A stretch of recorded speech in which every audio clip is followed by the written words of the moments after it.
Scott Jensen. This, what I'm about to show you is insane. It's so cringy. Okay.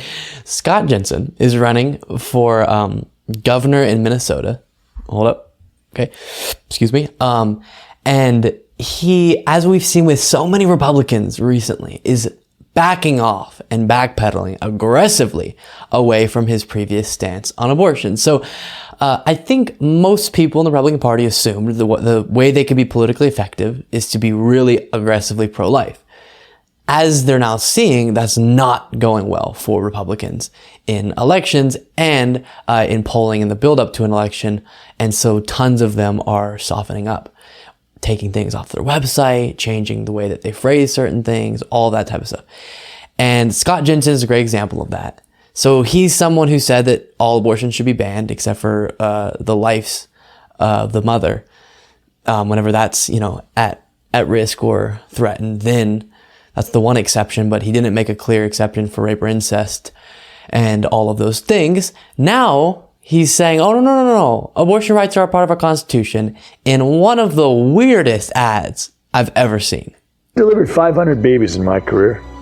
So for our podcast listeners, just picture a regular dude, man-looking dude person, holding a infant child. It's a real infant child. It's squirming around in his hands as he's talking to the camera. It's really weird. Abortion is divisive, and Tim Walz is weaponizing the issue. In Minnesota, it's a protected constitutional right, and no governor can change that. And I'm not running to do that. I'm running because we need safe streets, excellent schools, parental rights, and more money in the family budget. That's what I'll fight for. Let's focus on the issues that matter. I'm so confused. What the heck? So we're going to watch that again because we need to just absorb what the heck happened. But again, I like to describe this a little bit more in detail for our podcast listeners, but it's fun to walk through as well, vocally.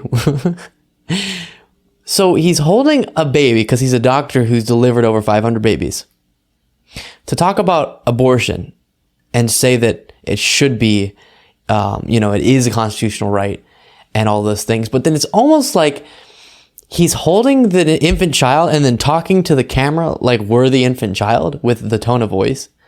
Abortion is divisive. So patronizing of a tone. It's such a debate. I hate when people say that about anything as an excuse to not really take an aggressive stance on it or not take a clear stance. It doesn't have to be aggressive, but a clear stance on an issue. Listen, abortion's divisive. Okay, it's also crucially important to talk about, and we need to know clearly what you would do if you became governor on that issue. So it's a cop-out to go, it's a constitutional right, and as governor, I can't do anything about that. And that's not true. You can do things about that. You have a lot of authority in the state that you're the governor in. So it is important that we know your stance on that issue. And then the infant being in his hands, I honestly don't know what that's supposed to be about. Like, hey, look, it's a baby who's born, so that's why abortion's bad, but then also abortion's a constitutional right, so and also I'm a doctor. I've delivered babies. You know what a baby looks like? Look, I've delivered these before. I don't get it. So let's just watch the beginning one more time. Delivered 500 babies in my career. Abortion is divisive. Abortion is divisive. Tim Walz is weaponizing the issue.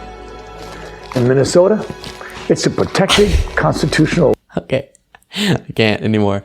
So he says that his opponent is weaponizing the issue. What he means by that is his opponent is taking a clear stance on it and calling out this guy for the views that he has. So following in line with many Republicans recently who have been backpedaling as fast as they can, understanding that their views are so unpopular that they probably can't win their election if they don't backpedal.